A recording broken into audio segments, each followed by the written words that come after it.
Hello guys, pag-usapan lang natin ang breaking news. Ayon kasi sa bali-balita, spotted what is the meaning of this photo of Daniel Padilla, Kyla Estrada, fuel dating couple na talagang spotted, nagba-viral nga naman kasi. At alata talaga ng iba't ibang mga netizens na may something na namamagitan sa kanila. Kitang-kita kasi yan ng mga matang lawin. Na alam nyo naman siguro kung hindi ginagawa yun ni Kyla Estrada at Daniel Padilla, paano nga naman sila pagdududahan ng iba't ibang mga netizens. Lalong-lalo na ang mga galawan Daniel Padilla at Kyla Estrada. Pero ang pagkakaalam naman ng iba, baka project lang. Baka daw matulad lang yan sa cut din. Na alam niyo naman siguro, inamin na daw ni Daniel Padilla na jowa niya umano si Kyla Estrada. Kasi ang pagkakaalam natin, si Catherine Bernardo masaya na sa piling umano ni Mayor Mark Alcala. Ano pa ba ang dahilan ni Daniel Padilla para hindi ituloy ang pagmamahal kay Kyla Estrada?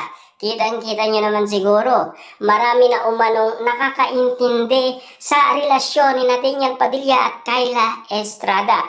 Maging ang kani-kanilang pamilya ay supportive na rin dahil sa pagmamahalan Daniel Padilla at Kyla Estrada. Siyempre, alam niyo naman siguro, yan ang ginusto umano ni Daniel Padilla at Kyla Estrada. At meron pang nasaksihan umano ang iba't ibang mga netizens dahil kay Daniel Padilla.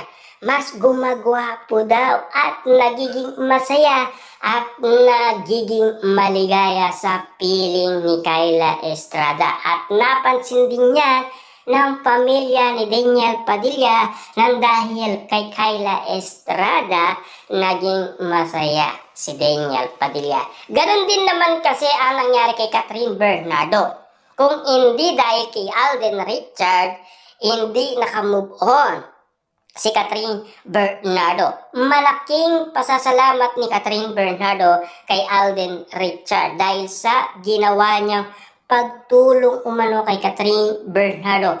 Unti-unting nababawasan ang lungkot na kadahilanan ay iwalayan Katniel. At least, doon pa lang masasabi na natin na meron talagang pagkukumpara na nangyayari umano kina Daniel Padilla at Catherine Bernardo. At least, maligaya na sa piling ng iba si Daniel Padilla kay Kyla Estrada. Maging si Catherine Bernardo, ganun din, maligaya na rin siya sa piling umano ni Mayor Mark Alcala.